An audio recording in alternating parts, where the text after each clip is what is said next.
Thank you. Thank you, everyone. Well, thanks for being here to hear my presentation. It's called SAP Incident Response. And before I start, let me tell you that this is not a typical presentation where the good guy wins in the end.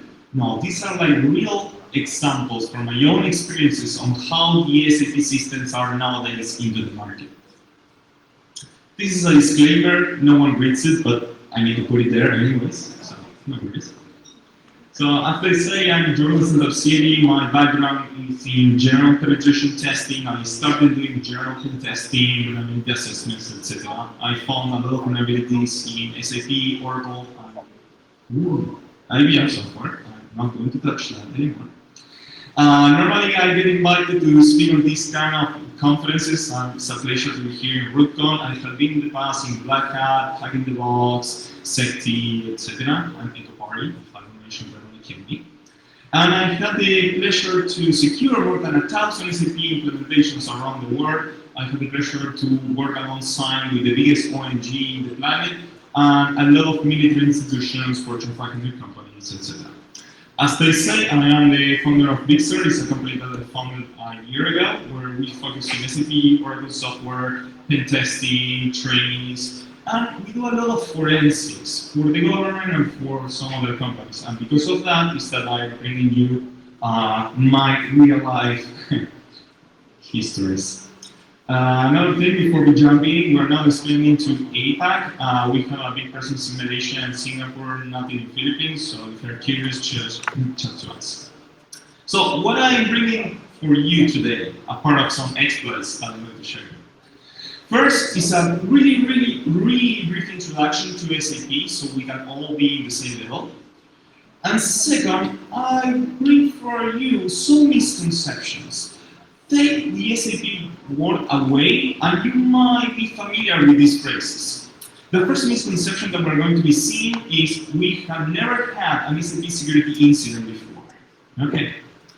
Another misconception, we thought that SAP cyber attacks were not real.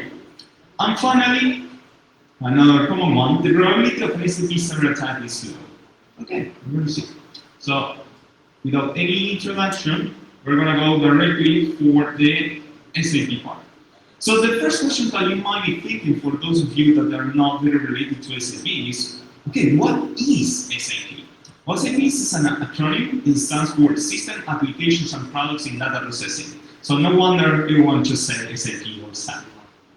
It's a German company, was founded in 1972, and they were actually engineers for IBM. They were working on an ERP for IBM.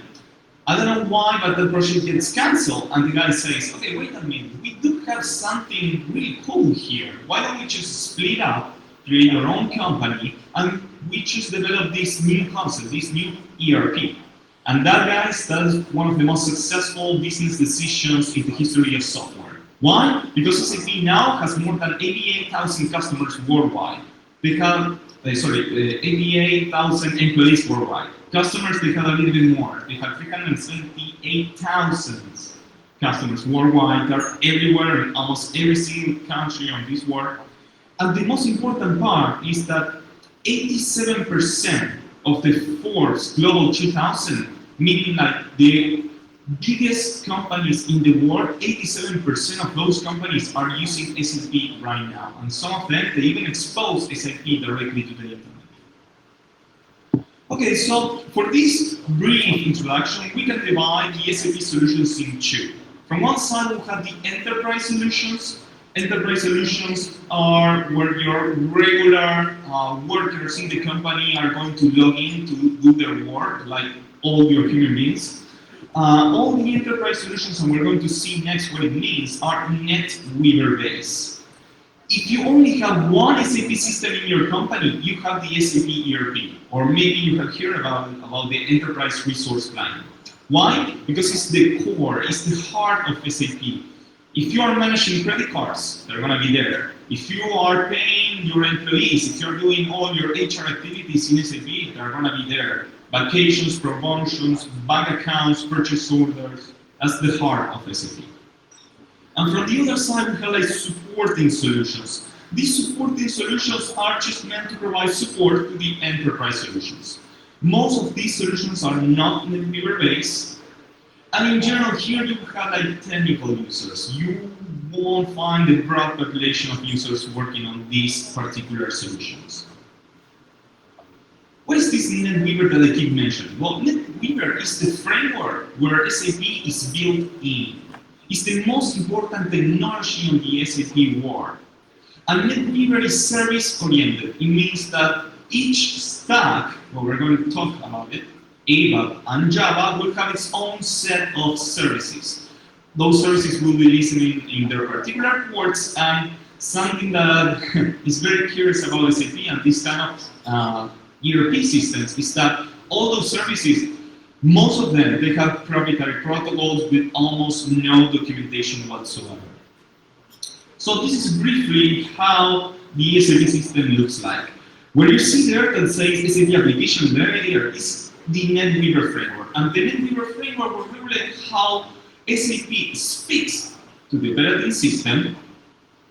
Always, if you are at the NetWeaver layer, you can execute operating system commands. And also, it will regulate how the NetWeaver framework speaks with the database. There is always a trust relationship between the SAP application servers and the database. We're going to see a little bit more of that later. So what does it mean? It means that 75% of the structure of all the systems that you see here, the enterprise solutions, is exactly the same.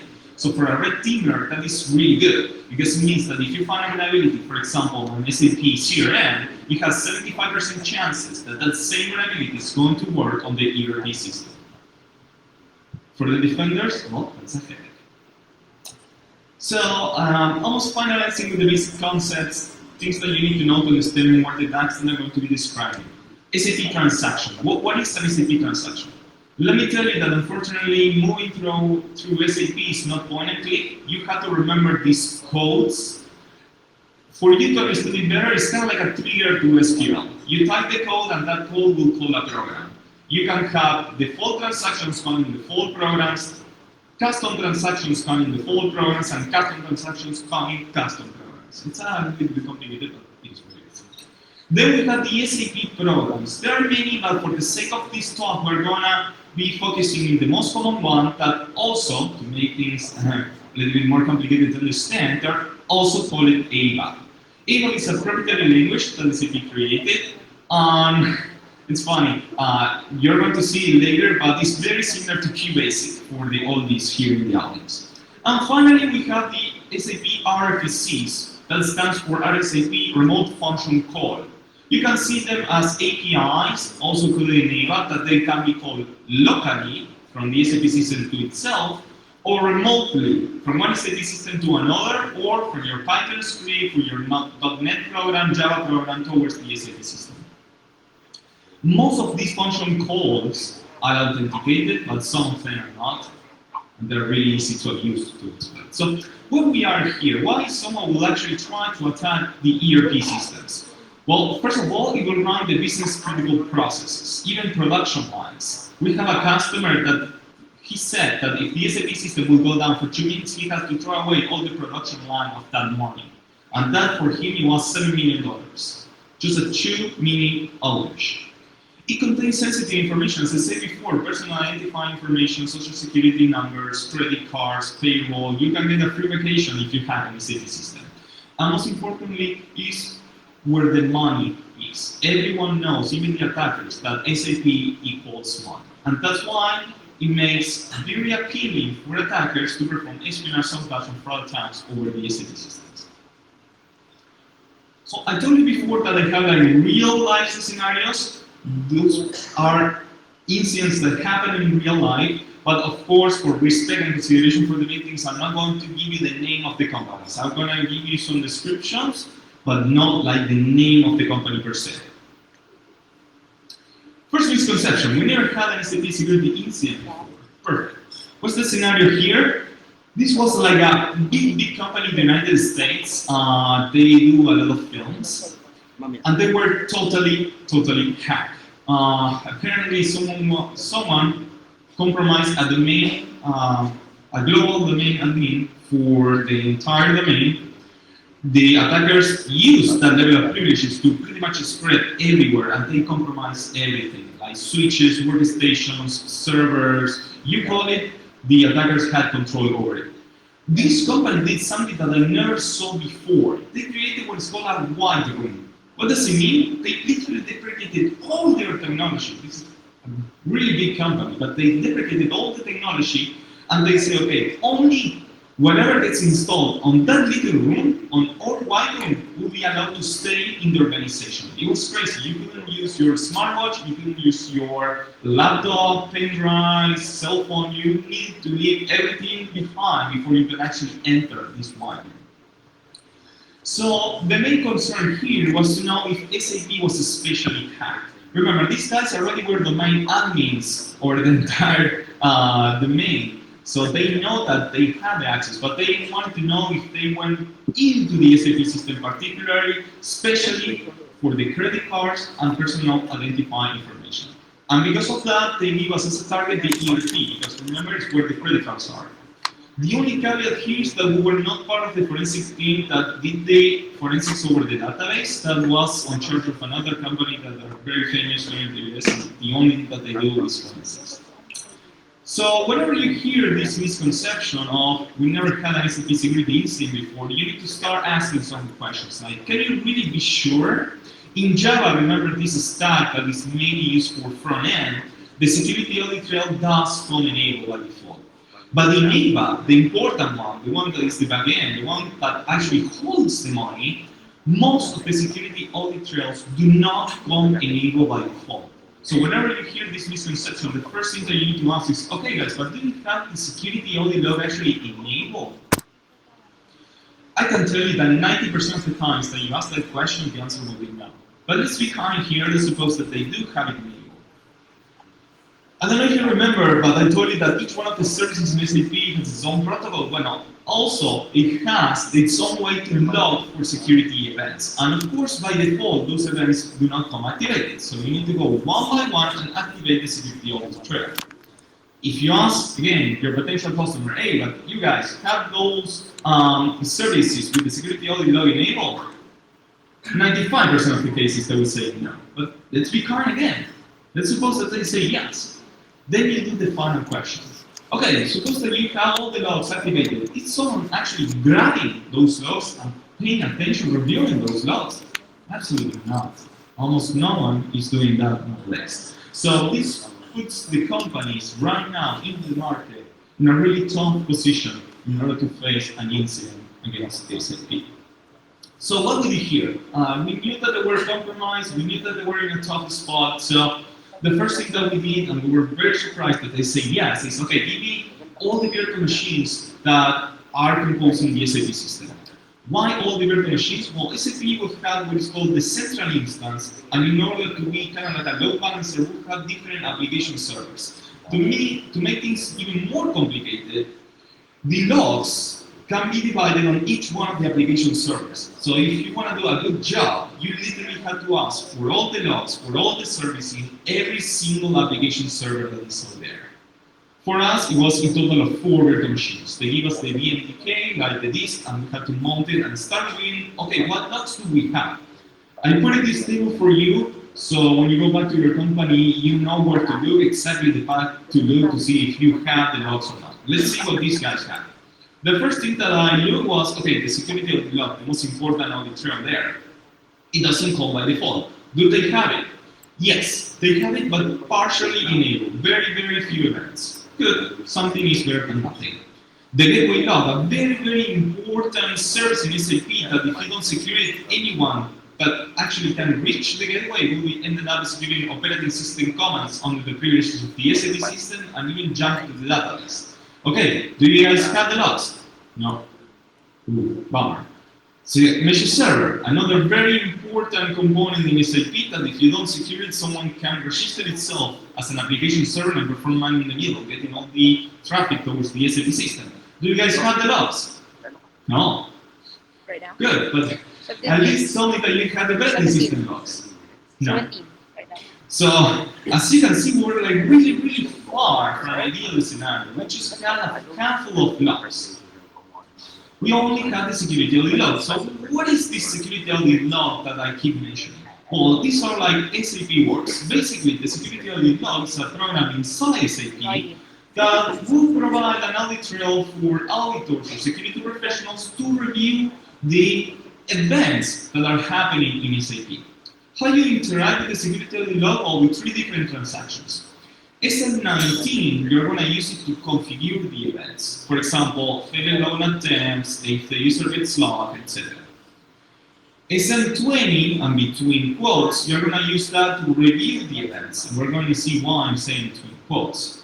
And finally, with the SM18, you're going to be deleting the logs. So you might be thinking, wait a second, Jordan, why are you mentioning deleting those logs? Those logs are supposed to be archived. Well, let me tell you that the security audit log is definitely not one of the best pieces of software that SAP has. There are a lot of ways to bypass the security audit log, even if it is fully configured. Don't get me wrong, you do have to have this enabled because otherwise, right, something is better than nothing. But there are a lot of ways to bypass the security audit logs. And there is even worse. By default, the security audit log will log until 100 megabytes per day. If you don't rotate the logs, if you don't take it away from the file system, SAP will stop logging for the day. That's it. So you as an attacker, you can choose same garbage, make sure that you send at least 100 megabytes worth of garbage, do your attack, and that's it. No one will find out because the security audit log go to a limit. What did we have to do? Well, we really soon realized that it was not possible to review all the events with the transaction SM20. Why? Because we had like gigabytes and gigabytes of information. That thing was exploding every time that we wanted to see something there. So what we needed to do is first create a parser for each one of the logs that, by the way, of course, they're not standard. Each one of the services that you have that are producing of logs will have a completely different syntax. Some of them will be plain text, some of them will be binary. So you have to create a special. Oh, I know what's coming.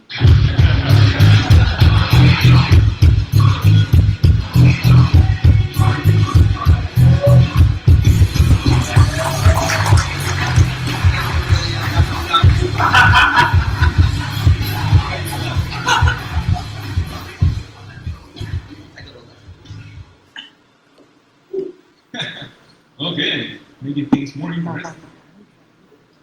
So once you start processing that, you need a way or something powerful to correlate all the events that were happening inside.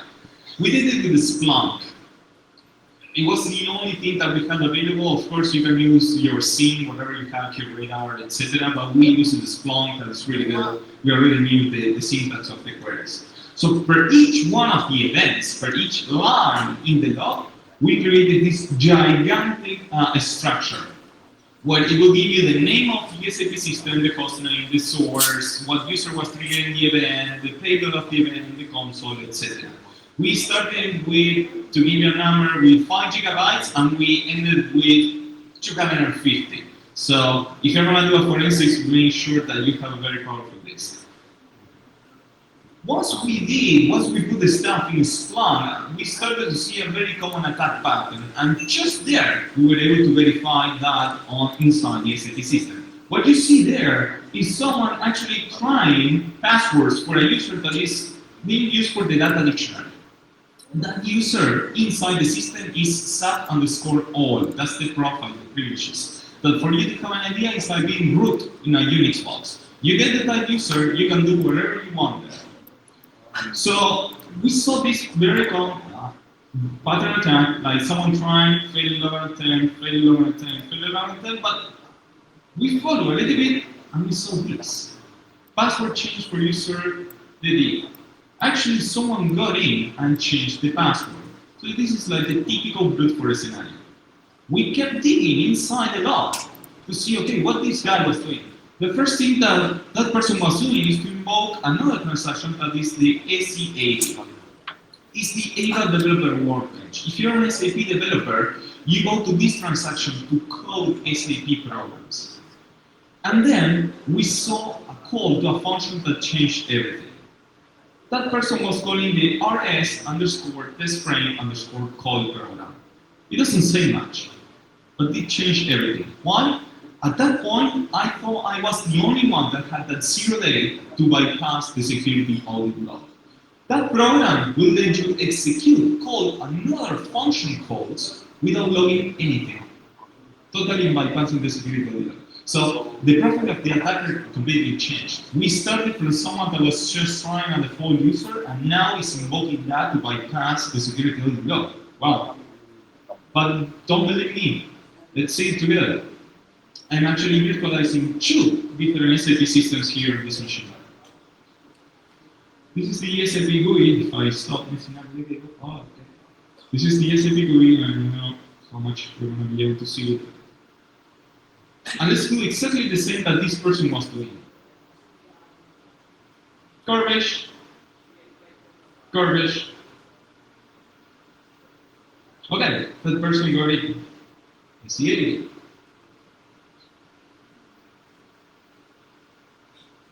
Give it a second. Good. RS test frame underscore code. I will show you briefly how ABAP looks like for you to see that it's literally very similar to Cubase. You execute it with the most intuitive button in history, it's this guy. And then you need to put the function that you want to bring. One of the most common and widely used functions is RPC underscore read underscore table. What does it do? It allows you to read tables. You choose with the table that you want to see. You execute here. You get the result directly from the database. This is what the attacker would have done. Okay, so let's see now if the security audit log is actually doing its job. Let me close here. What's in here? I'm actually going to use another completely different user. We got less than 20. We even reread the logs to make things even more interesting.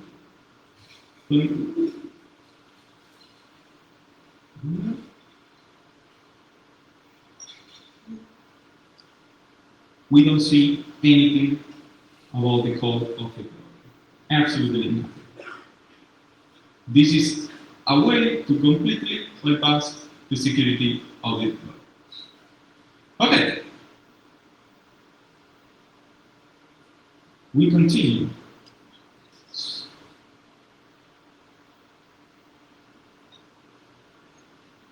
Another misconception. We thought that SAP cyber attacks were not real. Perfect. This scenario is a little bit different because it happened in a government. The north part of the American continent, it's a country in the north part, they get the surprise visit of a federal law enforcement agency and they say, well guys, I have the news for you. Your platform has been totally compromised, and even worse, someone is using your platform, the platform of the government, to distribute malware.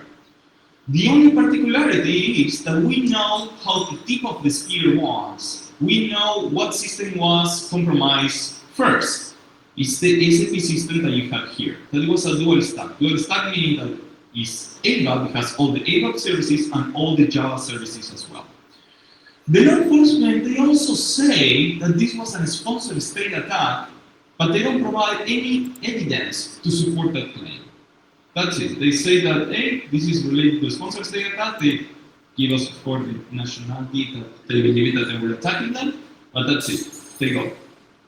The main concern of these guys is to make sure that no personal identifying information got acquired by the attackers. Why? Because by law, if we could prove that this information was spread, that the social security numbers were obtained by the attackers, the governor of that state would have to go public and say, we got hacked.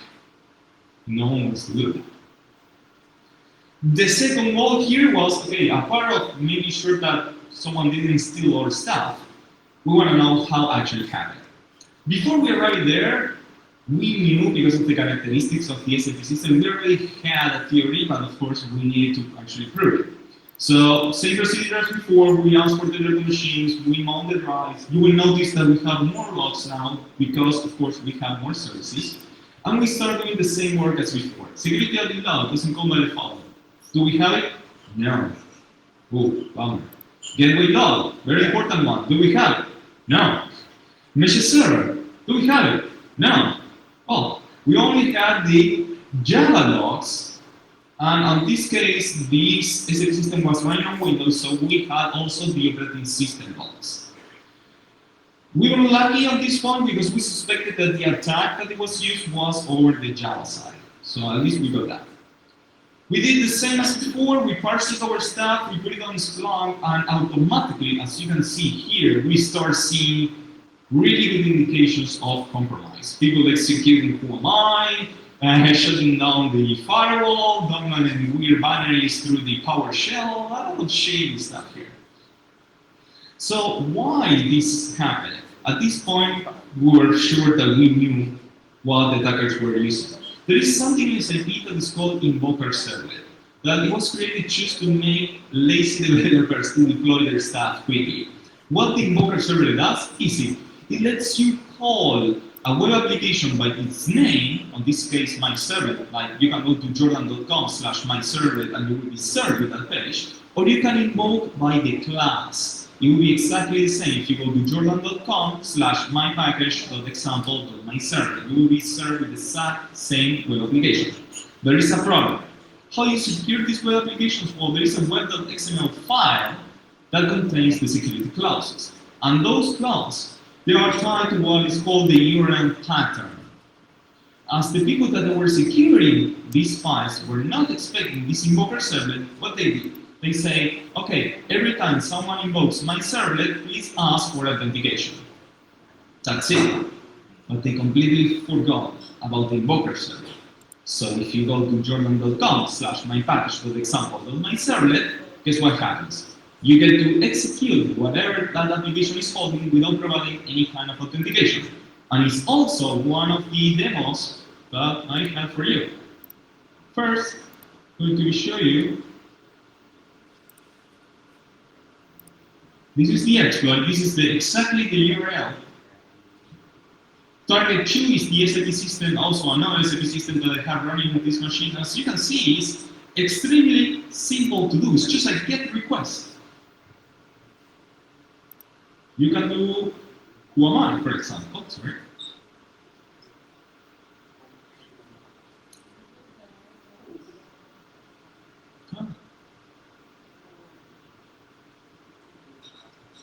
And you will see that it will be running operating system commands under the privileges of the SAP system. At this point, I can shut down the SAP system, corrupt the kernel, I can jump to the database, I can run whatever I want.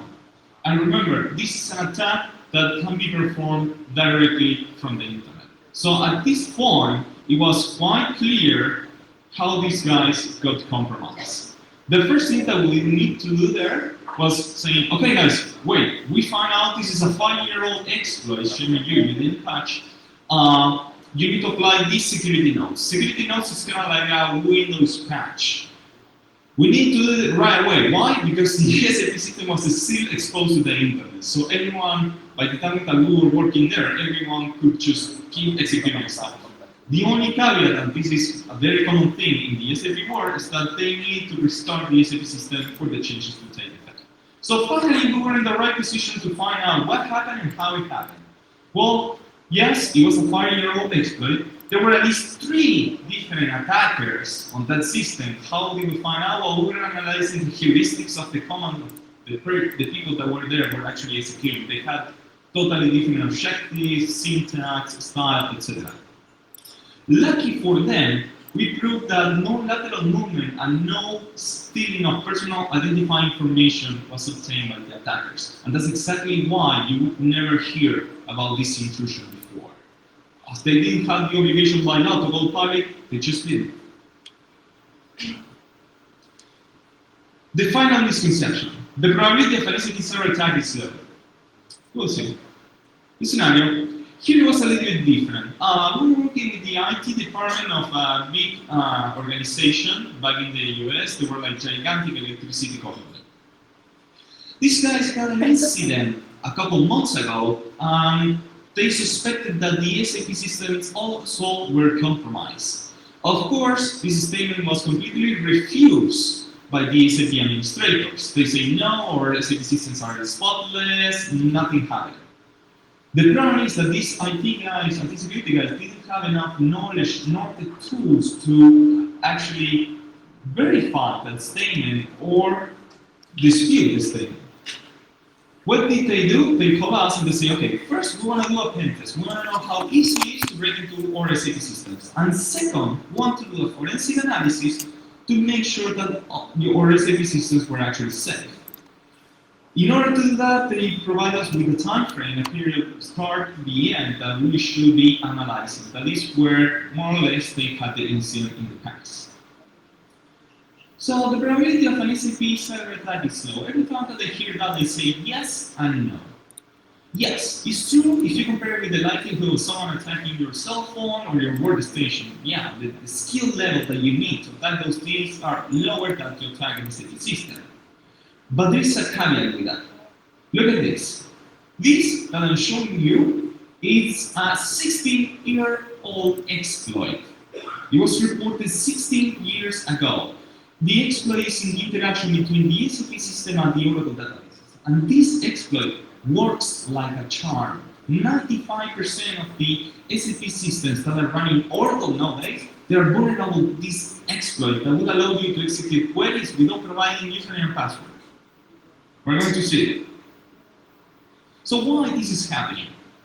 There is something in SAP that is called the OPS dollar sign. It's an authentication mechanism now deprecated by Oracle, but SAP still requires it.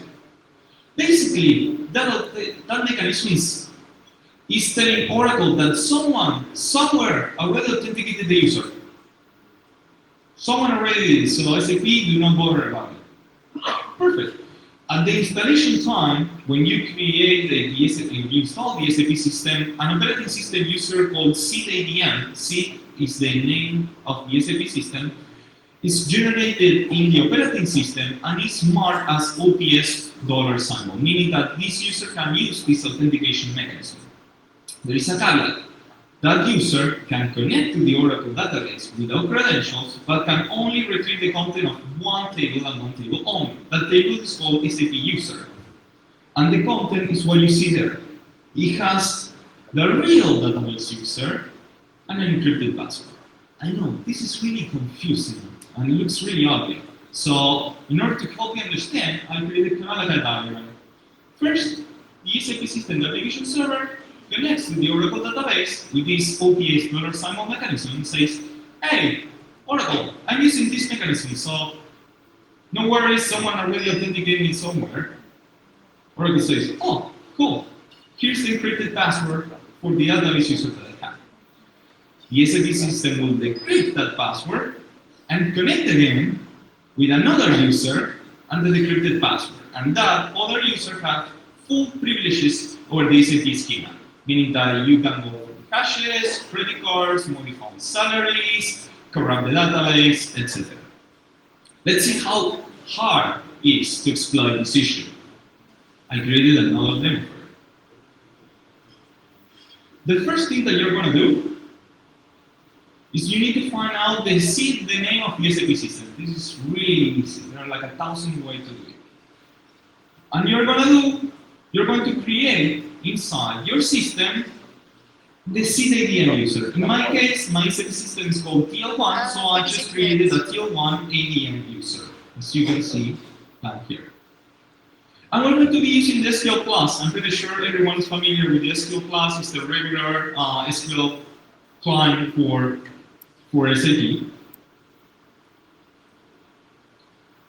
And this is like the extremely difficult command that you need to run. SQL Plus / target1, in this case, is the SAP system, 1527 the port, and TL1 the database that I want to connect. There you go.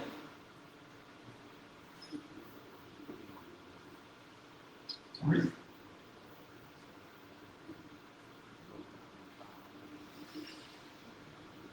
You get the encrypted password. What we did was to reverse engineer the algorithm, that was a variation of triple this.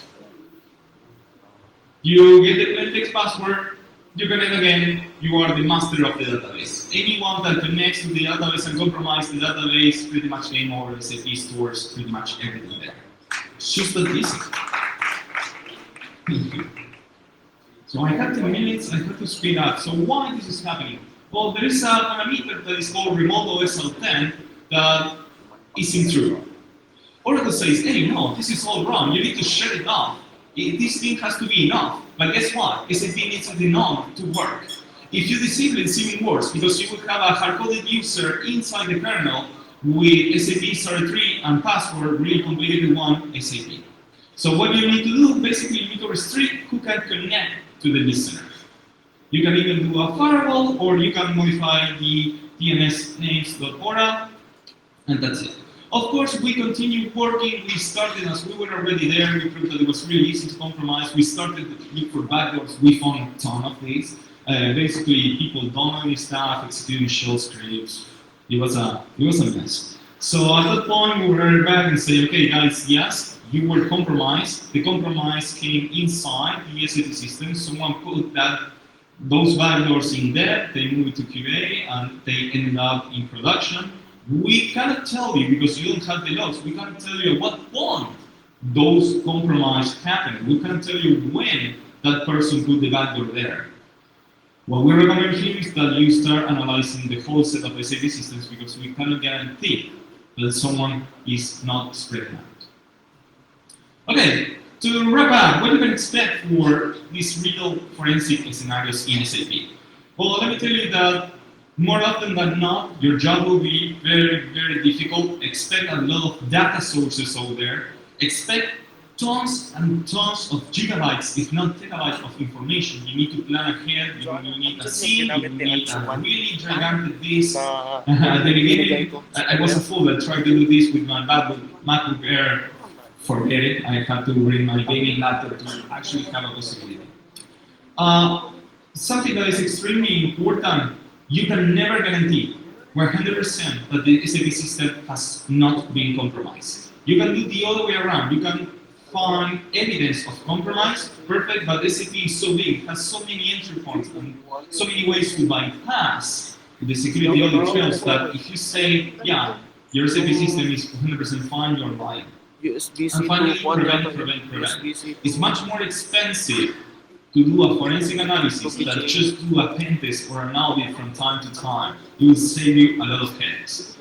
Okay, so that was all. Thank you for listening to me, and if you have questions, I will be happy to answer.